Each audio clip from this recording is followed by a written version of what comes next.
Charging Rabiot finds Kulusevski. His kind of angle, Kulusevski. Oh, lovely bit of skill to find Weston McKennie to wrap it up surely for Juve. Milan, unbeaten for so long, have been picked apart here by the champions. The Calcio Guys is a weekly podcast by Adreano Donardo, Gianni Dellacoli, and myself, Nicholas Di Giovanni. We want to bring Calcio back to its roots in our communities and share stories from around the world about why we're passionate about the beautiful game. You can listen to us anywhere where you listen to your podcasts, including Spreaker, Google Podcasts, iTunes, Spotify, iHeart Radio, and Mixcloud. Give us your opinion on social media at The Calcio Guys on Twitter, Instagram, Facebook, and YouTube. The intro song is Fireworks by Jazar.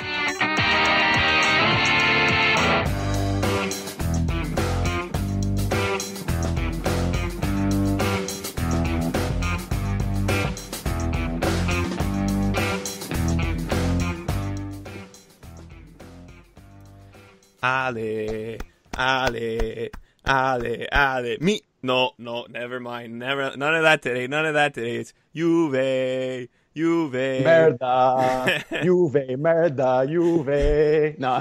E la Juve, storia di un grande amore. That's how we're starting 2021, boys. We're starting with singing. We're in a good mood. With Adreano Donardo, Gianni Dellacoli, I'm Nicholas Di Giovanni. How are you guys doing? Well, I don't know if we're in a good mood, but no, it's good to be back. I hope we didn't record last week. We hope everybody had a safe, healthy holiday season, Christmas, the New Year. We wish everybody nothing but the best in this new year, and glad to be back and talking Calcio. Unfortunately, not the way I wanted to start 2021, but I have my red mudanda on, and I'm hoping for better things to come. I mean, yeah, first of all, happy New Year to everybody. Hopefully 2021 does bring good things to everyone. I mean, the year did start off pretty well, and then so far it's been bad. So it lasted like 3-4 days. Yeah, let's just move on from there. Yeah, positive vibes only. Yeah. We're gonna have Daniel Lucci on from World Football Index later, so we'll leave the Juve talk. We'll leave the Juve talk later. Thank God. But I mean, there's a lot to say. But I guess, you know what? We always start with Adreano. Let's start with Gianni this time. Because you have one team on a 3-game winning streak, and then another team who played well against Cagliari. That was a pretty good game on the weekend against Cagliari for Napoli, and then today they lose to a 10-man Spezia at home. I think that's just like worst case in scenario. Yeah, simply put, because I really still have a sour taste of the Napoli game today. I slept through the wrong game. I should have woken up for the Roma game to kind of put myself in a better mood. But no, but in terms of the Napoli game, if you look at it, they dominated. I think they had something like 20-something shots. Almost none of them were on target. Classic. It just seemed that it was their game to lose. The effort, it was there, but it wasn't potent. They were just taking a shot just to take a shot. They totally deserved the loss. Props to Spezia scoring a second goal even with the man down. And what is Di Lorenzo and Rui doing there? Oh my God! For years I've talked about Rui being a liability on the left back slot, but apparently I'm crazy to talk about it because he's had a couple of good games. But overall, I'm not a big fan of him, and that's a moment right there that shows why he shouldn't really be in our back four. But anyways. And then, meanwhile, Roma, another good performance by Mkhitaryan today. I think he got, a goal and an assist today? A goal and assist. Mayorel got 2 goals. Cristante got an assist. Yeah. Brian Cristante just having a good game, apparently. But, no, Mayorel getting a brace is very nice. I still say Roma should exercise the buy option because especially that Fonseca is not really his system doesn't really suit Zeko's style, even though it's working out right now, which is fantastic. I still think having a backup plan in Mayoral is great, especially if he's a young player. There's no the risk is very low. If he doesn't pan out, at least you tried. At least you have more time to try to get something from him. So a great game by him, and Roma just getting the win versus Crotone like they should have, unlike Napoli with Spezia. Yeah, that's very well put. This is Gianni. Away goes Enzola. It's off the post. It must be for Poppega. This is stunning from Spezia. Napoli have been shot, and it's the visitors who lead. Now we could go to Milan, Adriano. Speaking about 10 men, it was Milan who was short to 10 men on the weekend at Benevento. Tonali getting the red. I saw on Twitter a lot of people not liking him, not liking how he's been playing this season, and I think just a red card just kind of lets everyone's emotions come out a bit more. Kind of a scapegoat. I mean, I haven't really seen him play, to be honest, so maybe that's a knock because he's on the bench most of the time, but I can't really say much of his play. But obviously the big game was today. What were your thoughts, on the win? First on the win at Benevento, and then the first loss in 302 or 304 days today against Juve. Yeah, no, I mean, listen, it was good to obviously start off 2021 on the right foot, where they left off in 2020 with the win against Benevento. I know it's on paper, it's you have to think that's a win, but that's why we go play out the games, and it was a bit of a tough test, but the guys got the job done. The red card for Tonali, more of a, not even, it could have, if whoever it would have been, it would have been a knock, and just burns us a bit for this game against Juve, where we were really crippled and didn't have much options to choose from to begin with. But no, I liked the performance against Benevento.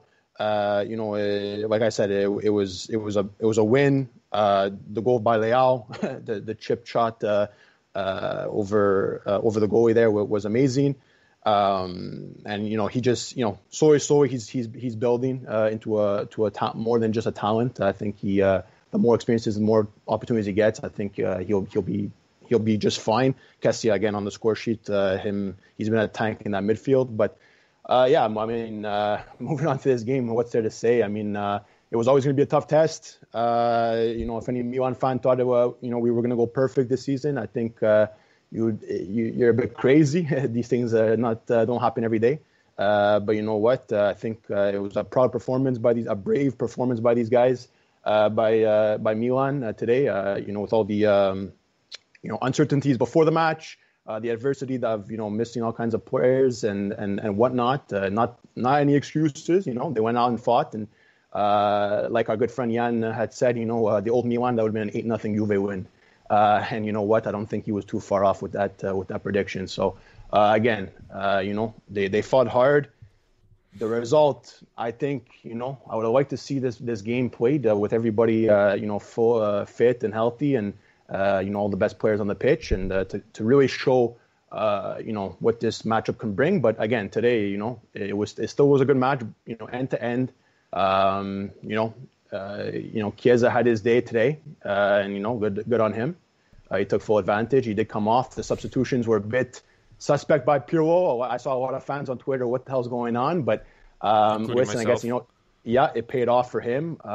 He got really lucky with Betancourt, if I got to be honest, because I think he should have already been off before that. But again, it's don't want to complain about the referees. Irati, it's very known. He had a bad game today. I listened to even Bonetti speak about it. It just was what it was. But again, these Milan fans heads held up high. I think it's on to the next one, and once we get these our players a bit back healthy, and I think we can do good things. Thank God for Sampdoria today. That helped us a bit. Not making Inter win and surpassing us. So we lose the game, and we're still in first place. But it's catching up. These teams at the top of the table, and it's always you got to move on and keep on fighting, which I'm so glad that these guys did. I think we needed Adreano to let it all out. I mean, like, poor guy must have had it all built up. Well, I mean, I was pissed off before. Just, you know, it always burns, you know, to lose to a rival. You know, my good friend is a Juventino, so it burns me as well. But listen, you know what? You know, at least you guys didn't lose to a bottom 3 team. Let's just bottom 3 team, and I like that there was actual fight. Nick had mentioned, you know, just off air too, just in the chats and whatnot, about how it was good end-to-end stuff, you know, which I liked.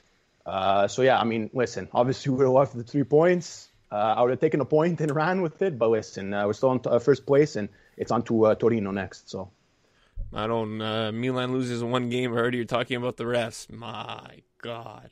Oh, come on. You even said Irati. No, Irati was bad, but I think just terrible. All around he was awful. Just so many, you know, foul on the goal. There was a missed penalty. Maybe Mantocourt should have been sent off. Teo should have been carded. He was terrible, and I hate. And I mentioned this on Twitter. It's a good game. It was a good talent. I know both teams were missing a lot of players. Obviously, Milan more, and it was still a good game. It was fun to watch. And at the halfway point, everybody was talking about the officiating, and I hate to see it. Yeah. And that's it overshadows Italy. Exactly, and it overshadows a big game that we haven't. Yes, it's always a big game, Milan Juve, but I think it was like you mentioned, Nick. You know, that there's so much on the line this year. Yeah, there's so much on the line this year. You know, I mean, unexpectedly, but there's a lot on the line this year, and where everybody's positioned in the table, and you know, shit like this just overshadows it. So. It feels like it's the first time that the league is a little bit open. I don't want to use the term wide open because it's not completely wide open, but it's more than a 1-team race now. You know, like it's one team chasing. You know, the Milano teams are finally there's more horses in the up. race. There's exactly, more horses in the race. You have more money to bet on different types of horses right now. We'll see how it ends. Exactly. Well, one of those horses entered today. What a story, eh? What a story. Crazy. They get scored on twice by their ex-players. Imagine you get scored on twice by your ex. You know, already it was funny enough that Candreva scored because that guy's a meme. That guy's so funny. And then Keita Balde too. But I miss Candreva when he used to be good. You know what? He's still not bad, honestly. He's still not bad. On a team like Sampdoria, I think he fits. It was crazy for him. I mean, that's just Inter's luck, you know, to have 2 X's score against them early on. They went down 2-0, and they ended up losing the game there. But, you know, for us Milan fans, you know, we were doing a little bit of Sign of the Crosses this morning and seeing that. But, it was a tough break after a huge performance, a 6-goal, like, shellacking to Crotone. Lautaro had a hell of a game as well, and you know, today they were just unfortunate to lose points against Sampdoria. Guys, Claudio Ranieri masterclass. That's what it But I think it was like 8 straight wins for Inter, and Gianni, wouldn't you agree it really like quieted down the Conte out talk? Oh yeah, it definitely helped them out a lot on that front. I still say it from when they got eliminated from Champions League when we did that podcast. It's for him now. It's either Scudetto or bust. I don't think even the Coppa Italia would be enough for them. I think it's Scudetto or bust because they're cashing in so much. And I'm not saying they have to win now, but they invested so much, and it's not like as if they're not going to be competitive for a while, but there's no reason for them to not be yielding any results. They invested a lot to be good as fast as possible, so get those results. So I think that it has calmed it down a bit. The loss for Milan today was big for Inter, like really big. It makes it much more interesting, and now Milan fans are starting to sweat a little bit, you know, because they're nipping right at the heels. You know, they're right there, like. Okay. No, but but it's fun. I'm being dead serious. I don't care that Napoli might not win it or Roma might not even win it, but like the fact that the league has got all these old teams, old teams, quote unquote older, like you know what I mean, like this historic teams that used to be in the top 4 competing again, and you know, like everybody's fighting once again. You know, like it's nice to see. It's nice to see because it's kind of showing that The league is healing. See what happens when Juve's not in first. The league heals. No, I'm just kidding. It's about time. I'm teasing. But yeah. Industrious Conte effort here won't from be, Damsgaard. Pushing, going. probing, getting in behind Bastoni. Brozovic has cover now. Keita Balde! 2 old boys, 2 goals. Sampdoria in command against the title challengers. Did you guys see? So today was La Befana in Italy. Yeah. And La Strega won. So the day that the witches come and give out candies, it's the witches that won the game. Or take them away. Take them away. Take away the Christmas decorations. Benevento. I know you like them, Gianni. I know you like them. They're in 10th actually right now. I think they're the highest of the promotion teams. I know we like this pre Spezia, but they are in 16th, and then obviously Crotone 20th. But Benevento 10th. They're higher than Sampdoria, Bologna, Udinese, Fiorentina, and Cagliari. You know what? Inzaghi's people's doing a good job there. People's a fantastic manager. If you look at the stats of the games, they dominate in possession. They dominate. They actually get some great chances. I think I've said it before too. Like you just if you gave him a couple of quality players, Benevento will be doing way better than they are right now. You know, Montipo himself as a keeper needs to. I feel like as if he's a bit too risky. I don't think he's like you don't feel like solid or confident with him being behind you type of thing. But what Inzaghi's doing with the roster is fantastic. You know, obviously Maggio, I have a soft spot for Maggio. You know, gave a lot of great years for Napoli, and there's obviously there's a nice little touch with Insigne's brother on the team too. But you know what? They're in the top 10 right now. Taking a look at the table fast, which surprises me. I thought they were much lower than that, but yeah, good for them. I think that if you underestimate Benevento, they can punish you hard. And that's what people banks on for teams to underestimate his team. That's crazy. Just a quick side note before we just move on from this, or just bounce it off. You know, they already reached their same point total from the last time they were in Serie A at 21 points. They've done that in 16 games. So that's a credit again to people in Inzaghi's team. I know it's a different team, a different season, different whatever, but just to say for a promotion team, good on them. AJ, I wanted to ask you about Parma because Jesus Christ, they lost. 3-0 and 3-0. Yeah, it was 3-0. Oh, I'm looking at the wrong. Yeah, it was 3-0 to Torino. Yeah, I forgot about that. My God, when you lose to Torino, just embarrassing. And Torino scored 2 goals late. It wasn't the other way around. So they lost to Torino, and then they lost today to Atalanta. I mean, it's not the worst thing ever to lose to Atalanta, right? It's Atalanta, but a lot of talk about Liverani getting fired, bringing back D'Aversa. I mean, I personally think D'Aversa should have never been fired. He was with the club for so many years. Okay, they had a rough patch in the summer, but I mean, you can't really judge a coach because of games in the summer when we're in this unique situation with COVID, and this team doesn't have a lot of depth, and now they already want him back. I don't know. I'm not too confident on their chances of staying up in the Serie A right now. No, it's an interesting time now for Parma. I mean, this is going to bleed into my yellow card, red card later on, but I guess a bit of unacceptable, especially the Torino match for Parma. I always say it, and I'm going to say it once again. They're cursed, Torino. The Giampaolo curse is real over there, and not being able to take advantage of that game for Parma, I think obviously was a bit of a hit for them. But the game against Atalanta today. I mean, we all know how Atalanta can be dangerous offensively, for that matter, and they showed it obviously here today. But I'm not a super fan. Was never a super fan of D'Aversa. I always thought he was a decent manager, for a team like Parma or those middle of the team, bottom end team club teams there. Liverani, had a okay stint with Lecce, but. I don't know. I guess ownership. Kraus. Want to kind of shake it up, new beginnings with this team, and brought in Liverani. But yeah, it's always crazy to go back to familiar territory. They're gonna maybe do that with D'Aversa. which I don't know if it's going to save their season or not, but I think he brings a bit of stability. He knows the system. He knows the squad more or less. He has his own system that, these players have played under, or most of them have played under. So if they do go down that path, I think, they can probably coast. I don't see them going, on a crazy run or anything. Maybe they do, maybe they don't. But I think if they're going to make this change, they better make it quick before it really gets, too hot over there in Parma. I mean, just to quickly add in, they have the second worst goal differential in the league right now, -18.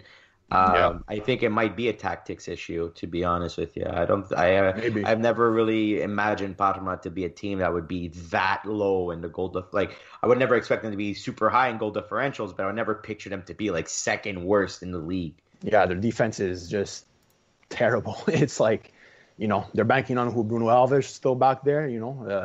I know, defenders like that, or, some players, age I find wine. I'm no knock to him, but they've just been super leaky. And listen, if it's the change of manager that needs to happen, make it now and so they can finish off the season strong. You guys see Immobile scored again today. It's 16 goals all in 18 games in all comps, all competitions. Sorry. But he's still third. He's still third in the scoring list for the Serie A. He's still got Lukaku 12 goals in 15 games, and then Ronaldo, my goodness, 14 goals in 12 games. I know he was kind of quiet today against Milan. I mean, big time. Kind of normal.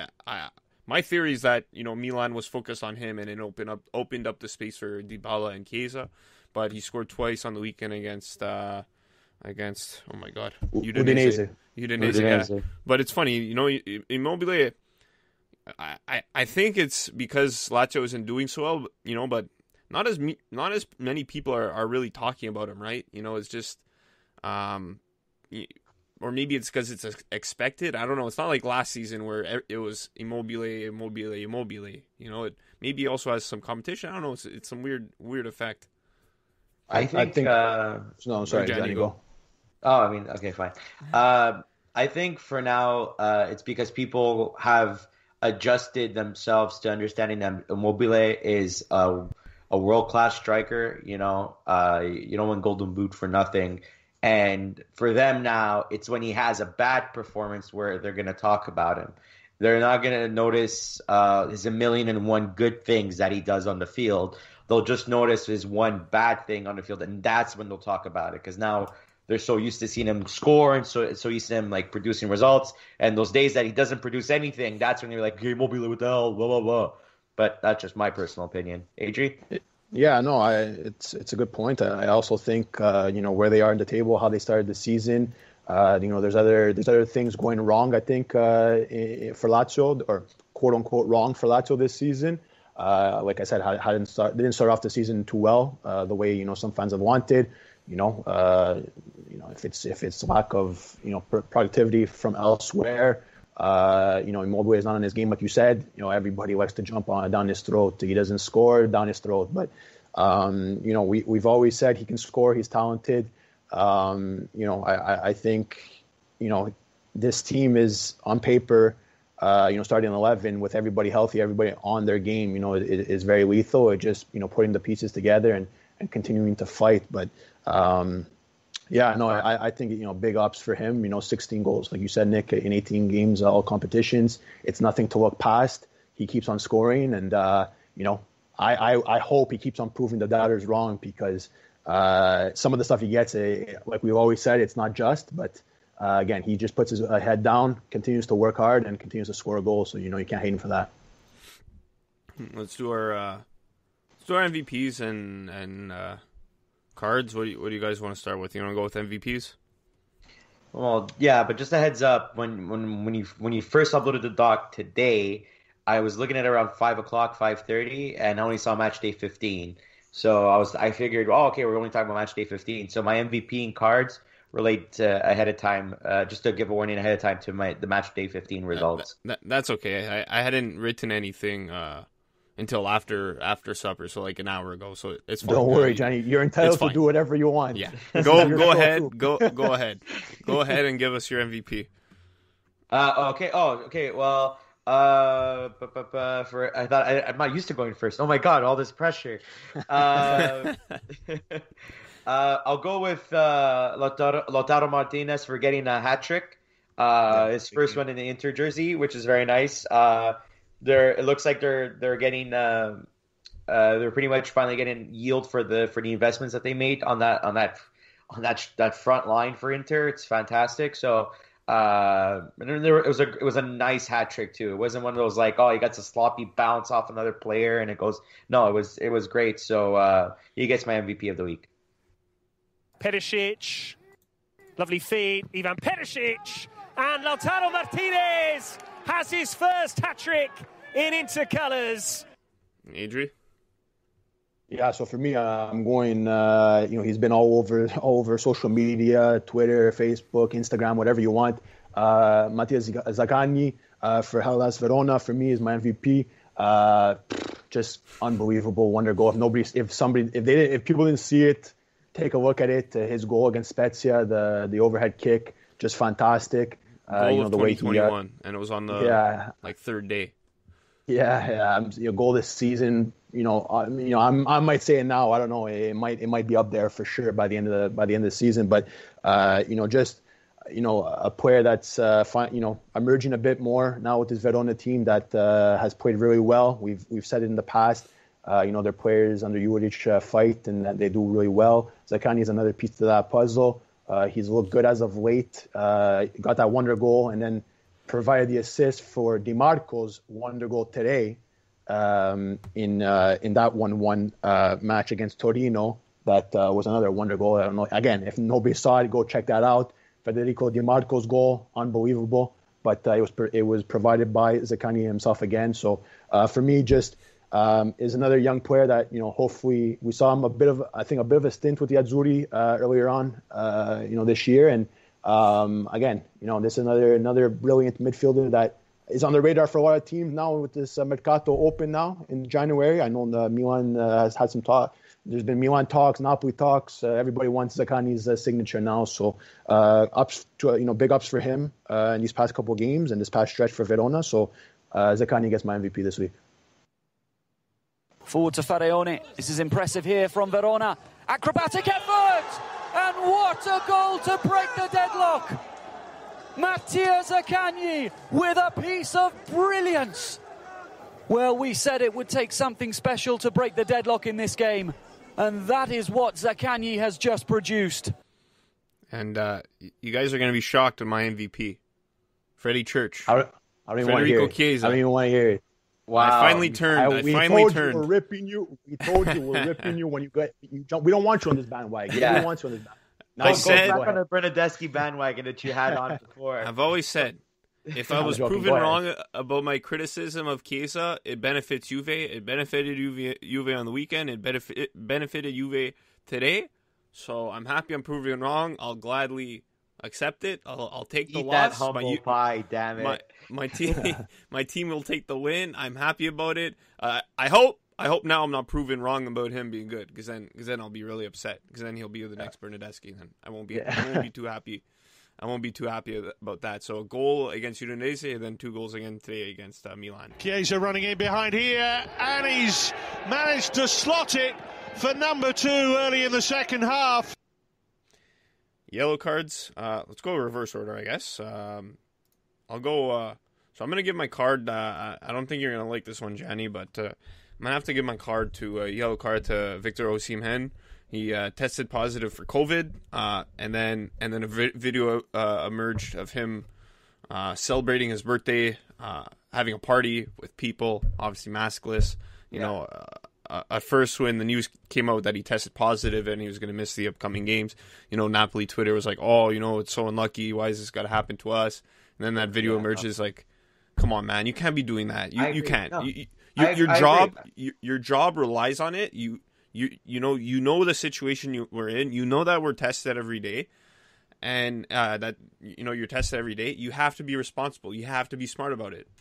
Devil's advocate, just to provide insight though. Apparently the party wasn't even planned by him. It was a surprise party organized by his sister. But that doesn't excuse the fact, like, oh my God, like, I'm paid a lot for a team. let me take extra precautions. If I'm going to have people here, might as well wear a mask just in case. But no, I agree with that yellow. It's he had to take just like besides that the party wasn't his from his own doing. He still needs to take the precaution, the cautionary measures to protect himself from that. So yeah, no, I agree with that yellow card. Go ahead, give it. This is definitely going to be another yellow. Who wants to go? I guess Adri, since we're doing reverse. Yeah, no. I guess, I was going to go the Parma route. We kind of spoke about that before. But, Johnny, I also had one of yours that I wanted to mention. Nick, I think we all had it. But if it's okay, Johnny, can I take the Sassuolo thing? Okay, yeah, so I'm taking the Sassuolo. Atalanta, Sassuolo in that match that they played, showing them, we're the real Atalanta, no, we're the real Sassuolo, or we're the original this, we're the original that. Atalanta, really stuck it to Sassuolo in Matchday 15, a 5-1 smackdown on Sassuolo, which I was a bit surprised about. Sassuolo has been playing okay as of late. They swept up a bit here and there, but their defense has to be better than that. We all know, like I said before, Atalanta's offensive prowess is, when they're on, and it definitely showed in that matchup. And, I know, Sassuolo, we were never going to expect them to, stay, on this crazy form. It's hard to do, especially for that type of, squad. But I think they've done really well as of late. But this was, a bit of a bump in the road, and they really got, a beat down against Atalanta, and it was a close one against Genoa today as well. So, shore up that defense, get it clicking on the offense as well, and I think they'll be fine. But just a small yellow card for me for that performance against Atalanta. It's a late challenge, surely maybe the first yellow of the match. Adrian, when you say these small yellow cards, does it mean like the card is like physically smaller, or Because I feel I don't like to give it. I don't know. Sometimes I feel bad. I don't know. I'm a good it's guy. Either a yellow or it's not. It's either a card or it's a yellow. It's a yellow. I say small yellow card because of this. How I rank it. Is it a major yellow card? Is it on the verge of red, or is it? It could have been a yellow, maybe just a foul. It's a VAR. You have to go to VAR. VAR that we don't use, but it's there, and I don't know, So that's how I judge it. He just took a Scopa card or something and painted it yellow. It's smaller. something like that. Gianni, your card? Well, I'm gonna have to give a red card to Napoli's performance today. Since we're considering match day 15 and 16. I'll go on the spot, give that. Biggest target to Llorente, just screwing up at the last minute there with him and Almas I got it. I got it. And then it just wasted opportunity. Lorenzo, I understand you're trying to use your right foot to try to curl it in, but sometimes just give a pass. Petagna, you know what? He was the only player that did his specific job properly. Yeah. Lozano, like I tweeted today, new FIFA rating, 99 pace, 0 shot accuracy. Chuki. That's what you hear on the sideline. Look, yes, I get it. We have a depleted offense, but it doesn't excuse it. You're not playing against a top tier team. I'm sorry to call a spade. Spezia is not a top tier team. Are we sure about that?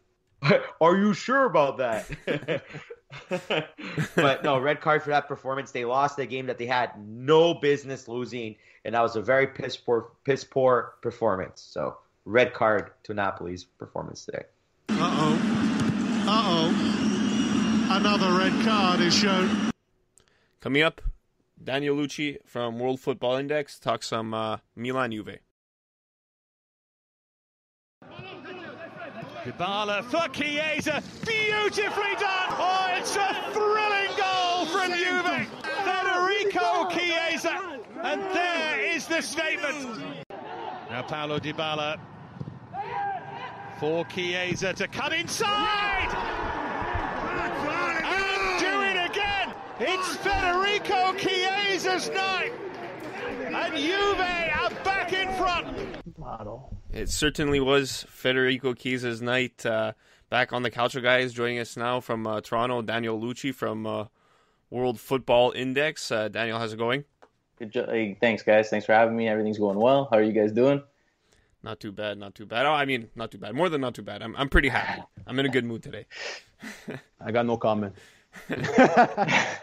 No. It's good. It's all good. I had to bring on a Juventino this time. I see it. I understand, guys. You guys were a little bit nervous there, but no, it's all love. Lucha's a good guy, does good work, and happy to have him back on the podcast. Thanks, buddy. So, immediate post-match reaction. I know it's been a couple of hours since the 3-1 Juve win, but give us your thoughts about it.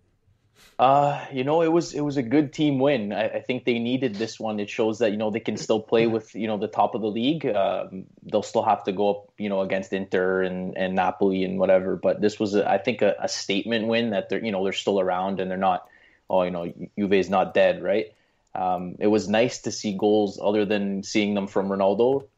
Got a bit the young guys in there, get them involved, which was they kind of stole the show, which was nice. Even though Ronaldo wasn't terrible either, he made a couple decent plays, but he was definitely a lot quieter than we're used to. So it was a much needed win, I think. And Chiesa, I know you're a big fan of him. I've finally converted. I've jumped on the train. I see your background there is Chiesa. Give us your thoughts of what he's done, what he's contributed to Juventus ever since he's joined. Well, first, I'd like to think I had a bit of control in you coming over to the Chiesa hype train, but we'll save that for another time. Thank you for converting him. Thank you. I've been trying. Just took a little. We might have to kick him off soon. He's gonna change again. This guy, he's gonna change again. Just you wait. He was good today. He's been good for the past few weeks. That first goal was, everyone's saying Theo Hernandez has been, the best fullback in the league, and today he really showed that maybe he's not as good defensively as many thought he was going to be, right? And the first goal was well taken. Great play from Dybala as well, who I thought was probably one of his better games of the season. But I think now we're starting to realize why Juve was willing to put up, 50, 60 million into Chiesa and bring him over. He's been able to offer us something different compared to everyone else on the team. I think on the show over, that what you mentioned, like the Dybala assist on the first goal, it goes on. It almost went unnoticed just because all that hype for the for Chiesa's goal, which was huge. But that play by Dybala, I got to give him credit to that. He played it well. That one touch pass, and obviously he found Chiesa, behind the Milan defense, and he put it home there. But I think that just went a bit, under the radar, where it was a fantastic play by him. We know he's technical. He's had his ups and downs, Dybala, but I want to bring that a bit forward too because it was a big play by him, and I have no problem saying I'll put my hands up and say it was a good play by him because he showed his class once again, and Juve's got to get him on the pitch. Almost at all costs, I find. I agree. Dybala because he's a talented player. But Gianni, would you want to take away for your next question? Yeah, so we got a question here from Gianni Rules 27. He asks. I wonder what it could be. He asked, why does Juve suck? Lol. And he wrote in lol, so I have to include it in the question. Oh, man. I don't even know how to answer that one. We've had a few struggles this year. I didn't think we were that bad, The question separates the men from the boys, right? Type of thing. True. But, we pulled out a big win today, and I think fantastic win. Hopefully we can turn it. We can keep it going. I wouldn't say turn it around, but at least we got to beat. We could beat Spezia a couple months ago. So Napoli, I guess couldn't handle that one today, even being up a man. But we'll save that for another time. That game was a mess, and it will stay a mess. And I just want to forget it, move on. Good game. Should have won that game, idiots. Yeah, so moving on from the jabs, we got quite a few social media questions. So thank you to everybody that did send those in. If we don't get to all of them, apologies from we'll say it right now, but we'll try to get through as many as we can. But another one comes in from Matt Arnone _ that says he just straight to the point. Future of Ronaldo ? Future of Dybala ? And I think I saw this quite a bit, but if Pirlo doesn't win the Scudetto, is he designated, or is this season, I guess, designated as a fail? Luch, share your opinions and thoughts about that. Obviously, Ronaldo ain't getting any younger, but he's just one of those players that we all know that it doesn't matter his age, he's still going to produce. Pretty much week in, week out. Dybala, like you mentioned too, he is a pretty crucial part for this squad. And is it a failure if they don't get the 10th in a row, or is it still a work in progress with Pirlo at the helm? So I'll start with Ronaldo. I think he might have one more season in him, but I think after that, his contract's over. He might still want to stay, but you can't be offering, you're paying him 30 million a season to stay on, right? So as much as you'd like to have him, he's, like you said, he's coming up in age, and you'd have to look towards, the Chiesas, Kulusevski, and those other guys to fill the role. Obviously, you can't replace a Ronaldo, but you have to look towards the future. He's not going to be there forever. In regards to Dybala, I think if they don't resolve this contract issue within the next month, maybe probably by the end of January, I think he might be on his way out. As much as I don't want to see that, I think he's, from what they say, he's asking for 15 million. They're offering 10. If they haven't come to some sort of negotiation at this point, I know they're looking to talk again to try to figure it out. But they're running out of time. So I think if they want to get it done, they'll have to get it done soon. If not, they might have to look to cash in on them and use that money elsewhere. In regards to Pirlo, I think, of course, ideally you'd want to win the 10th or, come home into the next season with some kind of trophy. But I still think even if he comes away empty-handed this year, I think they're going to stick with him. I just can't see, your new coach coming in, never coached a game before.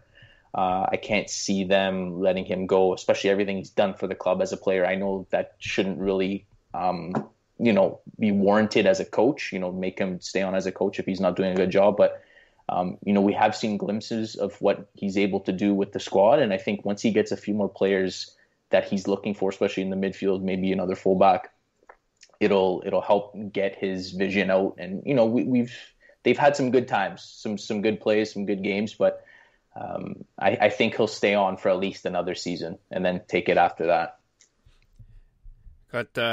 Got some questions from our friend Jerry Mancini. Jerry, the one and only. You got a lot to say. You got a lot to say today, Jerry. Yeah. He was a couple of them. Two separate tweets. He writes, Daniel should tell some infamous stories. LOL. What were your thoughts on today's officiating in the Juve match? I thought it was fucking terrible. Send him to the glue factory. That's where he belongs. and then he adds. He takes a step down. He adds, do you feel Juve will do anything in the winter transfer market?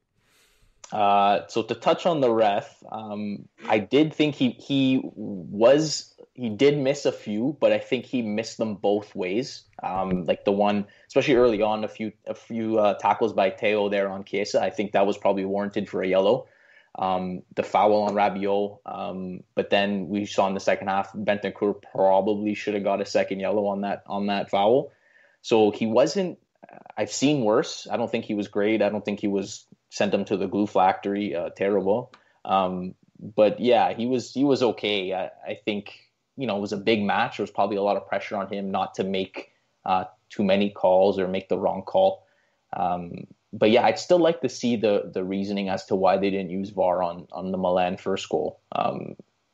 Yeah, it is what it is at this point. But yeah, we'll see what happens. I don't think he'll get suspended or anything for like we've seen previously, but it is what it is. And in regards to the Juve transfer market, I think they'll bring in at least 1 to 2 players, maybe short-term options, 6 months to a year. But I don't think they're going to be any, big hefty signings, for millions and millions of dollars. We've seen the likes of Quagliarella and Papu Gomez and things like that being linked, but it's going to come down to the money going out and how much money they have to spend on these guys. So yeah, I mean that's actually tied into one of the questions that Jake Vinchigueta asked.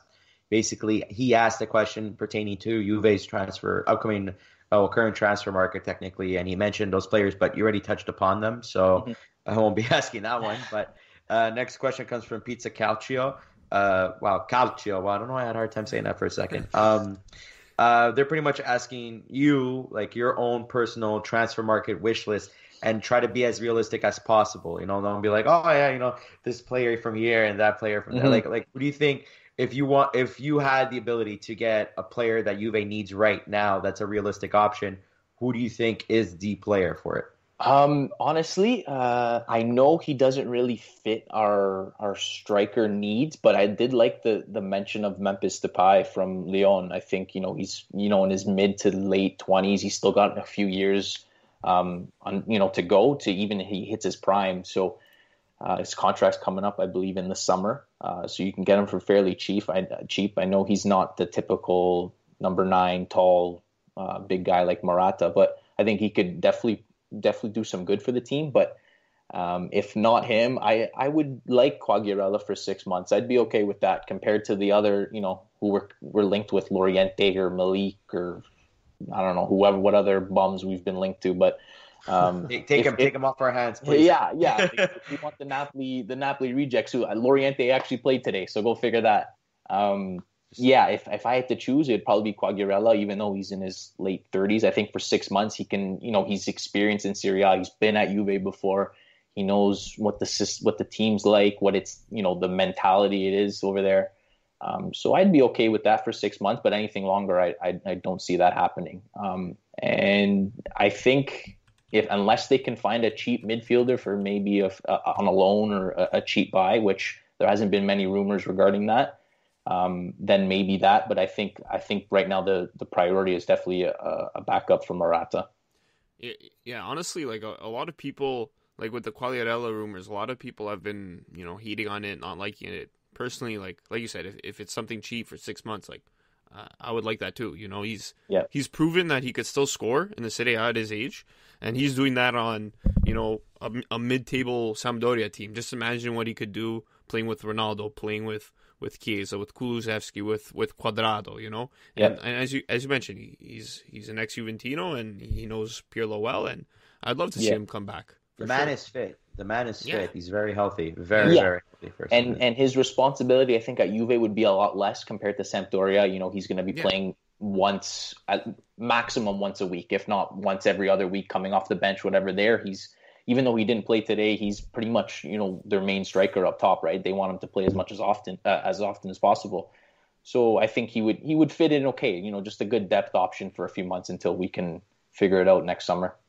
I think it could work. It makes sense, but it makes me laugh. You guys want to bring Zio Fabio back to try to win Scudetto this year? That's fucking hilarious to me. That makes me laugh. But no, we love Quagliarella. He, another one of the players, like we mentioned, before Lucha, ages like fine wine, and he's definitely one of those players at the top of that list. But another player that you mentioned also Papu Gomez. This Papu Gomez situation. It's like just scratch your head about it because who knows what's going to happen. Another player that is always in the rumors, is he ready to make that big move, is Rodrigo de Paul. I personally think Udinese is going to ask a lot for a lot of money for him, especially if he's going to another team in Italy. Do you see de Paul making a move? Would he fit Juve's system? Is that something that works for you, or would you go? I don't know if Papu Gomez is going to happen to Juve, but would you go the older route with the experience, or would you take the gamble with or quote unquote gamble, I guess, with the Paul? So I think once again it's going to come down if they want to bring in someone in January or they want to wait till the summer to bring someone in. If it's going to be now, it'll probably be Papu, just solely based on price, right? He's going to be cheaper. Yeah. He's in his mid 30s, if not early 30s, I believe. And De Paul's still in his 20s. So he's definitely going to, Udinese definitely going to ask for a lot for him. So I could see that being more of a summer move. But the issue with De Paul, with Papu, he's got to be out there. He's going to probably want to leave as soon as possible. But then again, if you sign one or the other, what does that leave with Kulusevski and Dybala? What's going to happen to them? They all play similar positions, right? So I could see one of them coming in. I'd personally prefer De Paul in the summer. That's my opinion. I do like Papu Gomez and what he's done at Atalanta, but then again, like we said, he's getting up there in age, and he's only really, although he's been at Atalanta for the past several years, he's only really proven himself there Before that, I don't think he was, he wasn't anything, large or special. So he might be a system player, like maybe him and Gasperini just, how to work together. It when it comes to the age and the money, it'll come down to what they feel is the best deal. But I'd prefer DePaul in the summer. So for World Football Index, you wrote the other day a little article about Ravella, possible Juve youth target Nicolo Ravella. I know Juve's kind of in talks with Genoa already about Pellegrini, and then Juve might send Fabrotta to Cagliari. Is this Ravella deal kind of all tied into that, or is it separate? And can you tell us a bit about Ravella as a player? Yeah, so from what I've been reading, the Ravella deal is more in regards to the Portanova deal. So Portanova is going to go over to Genoa for, I think, 7 million euros it was, and Ravella is going to come to Juve for 10, but he's also going to stay there for the next year and a half. So he won't be actually joining the team until summer of 2022. He's still young, so he'll definitely get a lot more playing time at Genoa than he will at Juve, so that's fine. From what I've read, some of the scouting reports and the few times I've watched him, he's been a very good ball mover. He's a good deep midfielder playmaker style, kind of what we don't really have. You can say Bentancur is like that, but he's hot and cold. You can say Artur is like that, but we haven't really seen enough of him to say what he's really excelled at. But I like this move for the future for sure. And then with Fabrotta, I would think either him or Bernardeschi. There's rumors for one or both going out this January, so we'll see who gets shipped out. But then again, if you ship out one, you kind of don't really have much backup for your left side. Especially now we see with Alexandro out with COVID. If you sell Fabrotta, you're going to rely on Bernardeschi to play all the time, or vice versa.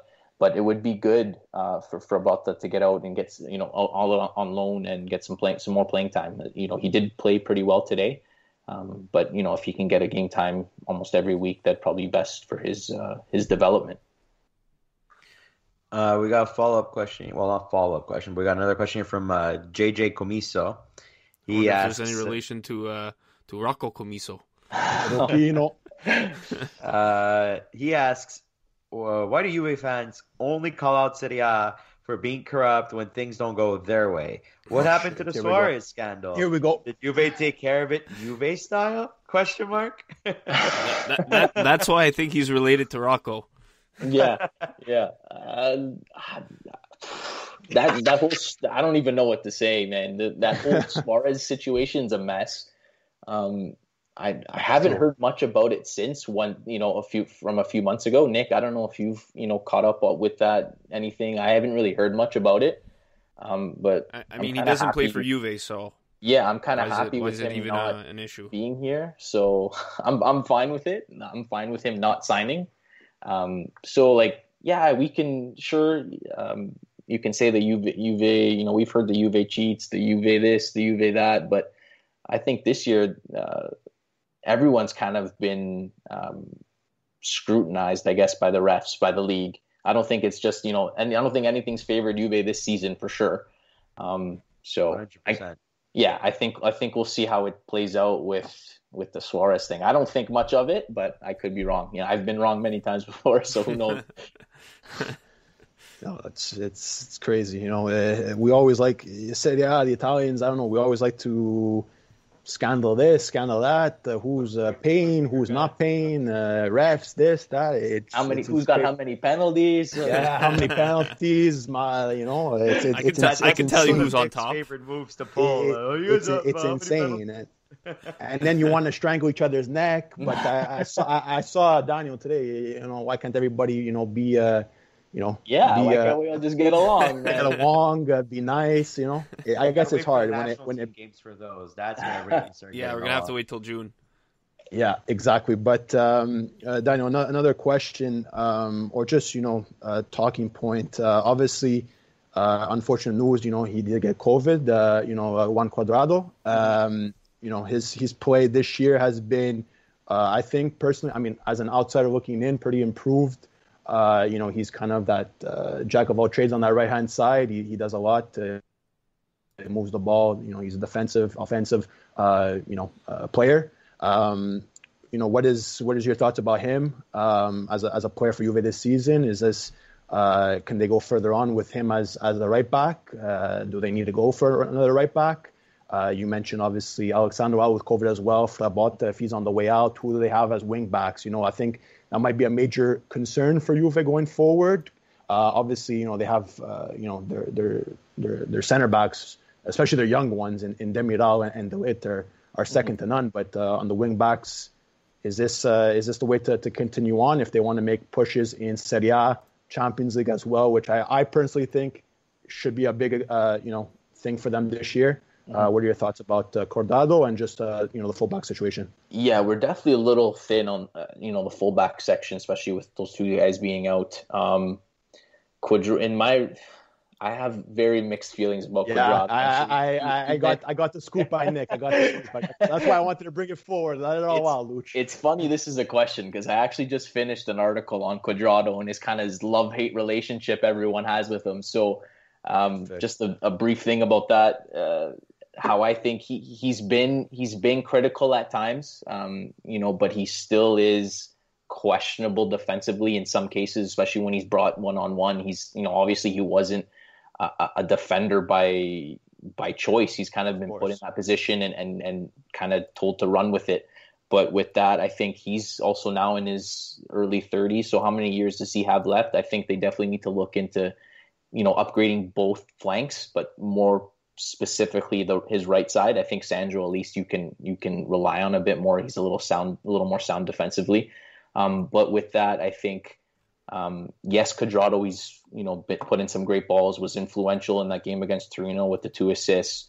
But we have to take into consideration sometimes, that red card against Fiorentina, that was a complete disaster. He's given a few too many chances defensively. And now with the emergence of Chiesa, you didn't really think about missing Cuadrado today. He wasn't a big loss. Chiesa really stepped up. I know they don't play in the exact same position, but with Danilo there, who's also had a wonderful season under Pirlo, he's really stepped up compared to last year. I think now between this year and towards the end of beginning of next year, it's time to start phasing out Cuadrado, and because I know his contract's up at the end of next year, I believe. So, give him his other year. But if you expect him to be, rely on him much longer than that, I wouldn't think that's a very good idea. And that's me being nice about it, I think. So you got me on the Chiesa train. I gotta get you on the Cuadrado train because I love him. I honestly do. He's a natural right winger. He's been transformed into a right wing back, a right back by. Was he playing there under Allegri or was it more Sarri? I forget. But honestly, I love him. I don't understand the hate for him. I just think he's a little bit he's a liability defensively. And I know that's not his preferred position, so he would definitely be more useful higher up the pitch. Definitely not as a starter, but more as a role player, a bench player to have, especially if you want to compete on all three fronts, right? But to start him, to rely on him, to want him to start all the time, I just don't think you're not going to be a winning team if you're relying on Cuadrado to be your right back all the time. Yeah, that's a fair point. And bouncing off of winning team. There's been so much talk about, the 10th Scudetto. Juve Champions League, they have to win the Champions League. Where do you make of all this talk? Where are your sights more focused on? Is it getting the Champions League? All the talk. I brought Ronaldo in to win the Champions League. They haven't done it yet. Obviously, you mentioned before the 10th Scudetto would be nice. Where are you situated on all this talk? Where do you lie?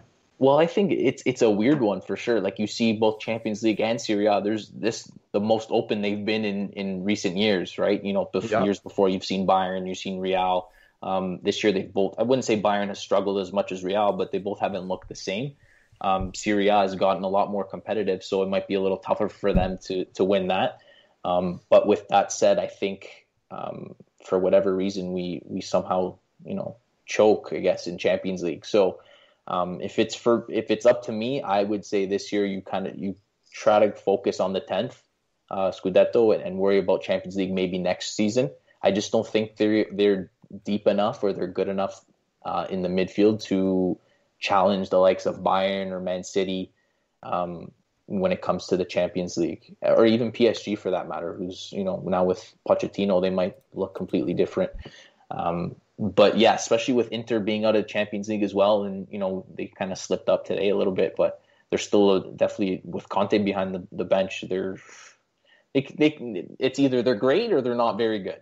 So there's really no in between with Inter. So we'll see how they do with the extra time to prep for matches. But it's, when we got to play them, it's not going to be an easy test for sure. My little counterpoint to your point. Okay, so I understand that, yes, obviously having a wonderful midfield would help out so much for Juve's case, but is that something that you think can really be done in a season for Juve to just somehow upgrade their midfield immensely enough to push for a title in Champions League in 1 year if you're going to focus on it next season? That's just my counterpoint to your statement. That's what I'm trying to say. That's a good point. And I think it depends who they're looking to bring in. If they can bring in the likes of, I'm against bringing Pogba back. That's just my personal opinion again. Interesting. If you could bring in, like we mentioned, DePaul, who's kind of that more of a box-to-box midfielder. He can get up in the play, can cover defensively, and someone to go along. Rabiot's been one game good, one game bad. He was, a decent second half today. First half, he wasn't that great. I also like Locatelli a lot. So if you can, I'm not saying it's possible. I'm not saying it's, going to happen. But if the likes of Locatelli and DePaul, I think they would complement each other very well because they're both very different when it comes to what they do in the midfield.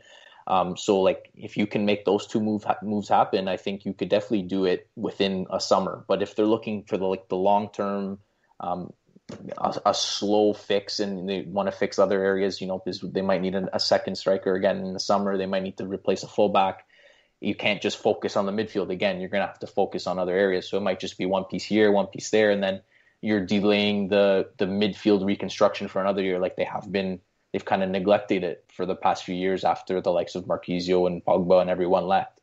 So it's doable for sure. If you combine Locatelli and DePaul, you're probably looking for maybe 100 mil euros, I would say, for the both of them, maybe 50 each, I'd give or take. And, it's not cheap money, like it's not easy money. So it would all depend again, who comes out, who goes in, and take it from there. But whatever it is, it's well said. And in a time like this, with the pandemic going on, COVID and everything, people's pockets aren't as deep. Exactly. Unfortunately, during this time, and it's just the reality of things, because these clubs have been, obviously they make a lot, but they've been losing and they've been got hit hard a lot. Obviously, all these clubs and businesses are around the world. So, but again, talk about the midfield just quickly before we do wrap up here. Obviously, haven't been, where they want to be, I guess, with the midfield since, like you mentioned, the Marquisio days. I think they have made strides. Slowly but surely, it's nowhere near, but they're making the better strides. One player that I think has, I don't follow the team, so I can't really be the biggest judge on this, but just looking from the outside in, a player like Weston McKennie, another young guy, like you're mentioning Locatelli, I think McKennie has been pretty fantastic so far. I guess maybe he does make his mistakes as well, but he's looked coming off the bench. If he's not starting, coming off the bench, he's looked pretty alive in that midfield that seems to have been stagnant for all these years. What's your quick take on McKennie, and is he a piece? Maybe along an Artur or maybe Bentancur, if he can get his act together. Are these players that they can build off of to maybe go for that bigger midfielder, or what's your take on all that? For sure, I think McKennie has been a real promising, unexpected surprise. I think I wasn't expecting him to have this kind of influence coming from Schalke in the German league. So I think he's surprised a lot of Juve fans, if maybe not even, Serie A fans. He's been good defensively. He's been good, getting up in the play. He works hard, which you like to see, so that little bit of grit in him. And, that's something, that's something we've missed since we've had the likes of, Vidal or Marquisio. I'm not comparing him to either of them. He still has lots of work to do, right? But he's really impressed me, and I think he is a good piece to have. Maybe not to be a starter all the time, but I think he's a good bench player to start the odd game. It's definitely good depth to have. And like you said, he's still fairly young. He's still got a few years. He can only hopefully get better from here on out, right? Absolutely. Yeah, I think it's a good piece to have. Whether he's going to be relied upon as a constant starter, maybe not, but I think he can definitely have an influence in the team for sure. No, it's well said. And I think unexpected surprise, I think, like you mentioned, for Juventino, for Serie A fans alike, I think it has been a surprise. An American, we don't see, and that's a big jump. Yes. An American player going to Germany, now going to Italy, and to a big club like Juventus, it's a lot of pressure on him, and I think he's so far delivered. But for sure. It was very well said, Luch, and I guess I was just going to say, I love him. Forget about Michael Bradley, playing for Roma. Of course. Well, he paved the way. He paved the way. You only count if you have a nice set of hair. Yeah. Wow. I shouldn't talk. I really shouldn't. I don't know if you should be talking, but just leave it at that. But unexpected surprise, like you said, the Luch about McKennie, I think is well said. I think we can all agree on that. But again, we couldn't. I think we're going to wrap it up. I don't think we have anything else for you this time. We couldn't thank you enough. Luch coming on. I know you support us a lot. We again can't thank you enough for that, for all the support that you give us coming on today for the second appearance on the podcast. We'll definitely have you on again. We always love chatting with you. You do fantastic work on your end. Where can everybody find you on social media and the work you do? Yeah, you can find me on Twitter, Daniel Lucci or Daniele Lucci. All my work, or majority of it, is at World Football Index. It's also in my bio if you need to, want to take a look. I've, done a couple pieces over the holidays and, over lockdown because I haven't been able to do much else. So there's quite a bit to read there. That's fairly recent. And thanks for having me on, guys. It was a blast as always. And Forza Juve, it was a great game to watch today. I'm in a much better mood than I would have been if they lost, to be honest. For sure. Of course. But again, fantastic work that you do. Stay safe, everybody. Where everybody can find us, like we mentioned every week, at the Calcio Guys on Instagram, Twitter, Facebook as well. Catch our podcast on all your favorite podcasting platforms. Give it a like, subscribe, share it, tell a friend, whoever you want. And we'll be back next week to talk a lot more Calcio. Thanks for listening. Ciao. Bye.